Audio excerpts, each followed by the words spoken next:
Go. So then, boys, here we are. We've got this year's Supporters Player of the Year, Players Player of the Year. First thing, Skipper, just give us your thoughts on today's game. Typical end of season game. You could tell from the first 10 minutes what it was going to be like. I still think we should have won. Disappointing goal. Yeah. You just tell end of season, wasn't it? Yeah, and I think, when we looked at our team sheet, obviously we've reeled off 8-9 players that are injured, so it was always going to be difficult, weren't it? Starting from that point, young lads on the bench, not played before, always going to make it tough, and weather didn't help, and I think just the rearrangement of the game, everything it all went a little bit flat, I think, didn't it? Right, to be fair, the plan was to go in at half time, play against the wind, get to half time, you get 0-0 and you're laughing, and we've gone and conceded, so one of them, innit?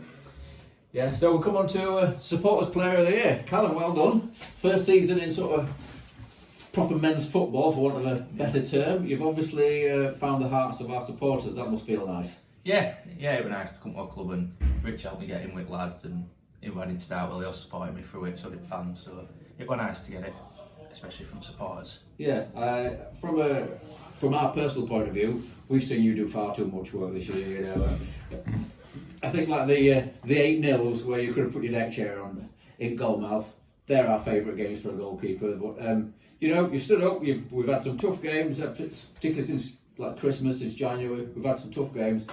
You stood up. Everybody stood up. So I don't think we can ask for anything more than that, really. Yeah, we've had a tough end of year as such. Even when we were up there, we were sort of still playing well and getting wins, but it's obviously petered out as the season and not gone as we've wanted to finish. But yeah, and I think we think back. I think there were a game in October where we could have gone top. Yeah.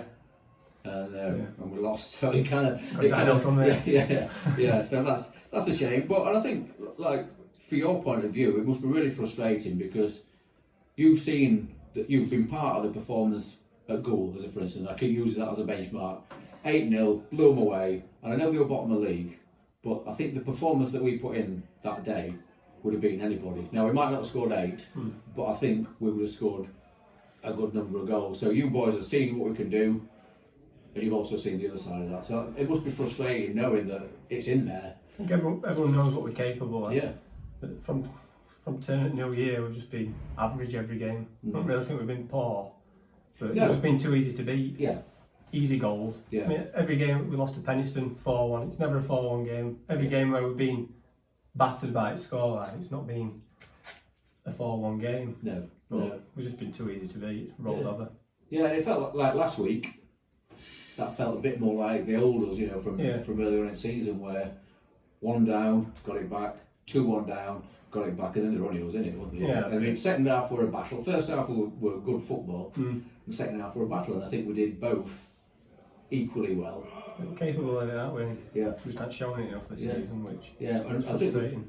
I think we've shown our levels for 45 minutes in a lot of games, and then kind of they've dropped a bit in either first half or second half. Yeah, definitely. That's been the issue for us. Story of the season. We've just got one big elephant in the room that we've got to confront. This ugly rumour that's going around that you're retiring, Skipper, and here's your chance to go on film now and absolutely confirm that you're going to be here. Give it one more year next year. I wish I could do one more, but unfortunately I can't. I've got family at home, so yeah, we all appreciate that, mate. A lot on at work and that now, so I need to spend some time with them. But what a better club to go out on, eh? So from a fan's point of view, all we can say about it, if you look up midfield engine in a dictionary, it just says Richard Collier. So for all the fans who ain't going to get the chance to say this to us, you've been a great player, mate. You've been a great captain. But most of all, we spoke to you after the games, on camera and off camera, and you're just a great player. Thank you. I think if you wanted the perfect captain and bring all the bits in, this is what we're doing. Yeah, thank you. So yeah, from all of us, like I say, all the people out there that can't be in, cheers, mate. Oh, thank you. And when your missus is sick of you on Saturday afternoons by October, you know where to come. I'll be here, just might have a few kids with me. That's the other thing, when you get bored of IKEA. Don't forget your boots. On a Saturday afternoon and you think, I'm getting them boots out of the loft. Just make sure that we're the first people. I've saved my moulds, I'm just not allowed to write stuff, so when sun's out I might have a go. Cheers, gents, thank you very much. So, thank you, cheers.